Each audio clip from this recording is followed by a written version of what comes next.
নববর্ষের সকালে ভক্ত সাধারণের ঢল নামল আসানসোলের প্রাচীন কল্যাণেশ্বরী মন্দিরে।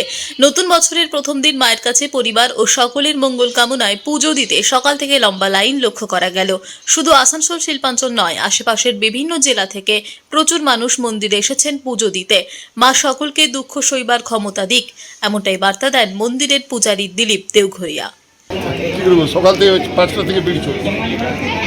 সুখ শান্তি ভালো যাক, পয়লা বৈশাখে শুভ নববর্ষে বাঙালিদের সবাই ভালো থাকুক।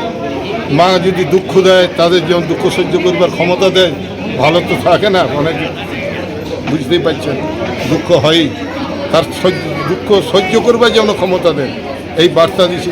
এবং আপদ বিপদ থেকে যেমন রক্ষা করে গোটা দেশকে। পয়লা বৈশাখ মাসে সমস্ত পাবলিক জনসাধারণ সবাইকে আমার আশীর্বাদ রইল, মায়ের তরফ থেকে আমার আশীর্বাদ রইল যে সবাই ভালো থাকুক। আসানসোল থেকে মহেশ দের রিপোর্ট, টিভি নিউজ 10। সুলভের সঠিক চিকিৎসার একমাত্র প্রতিষ্ঠান বিবেকানন্দ হসপিটাল। 24 ঘন্টা emergency service, blood bank, trauma care. আপনাদের সেবায় আমরা তৎপর। গুণমান ও পরিষেবায় দুর্গাপুর বিধাননগরের ডক্টর জাকির হোসেন এভিনিউর বিবেকানন্দ হসপিটাল শিল্পাঞ্চলের মানুষের মন জয় করেছে।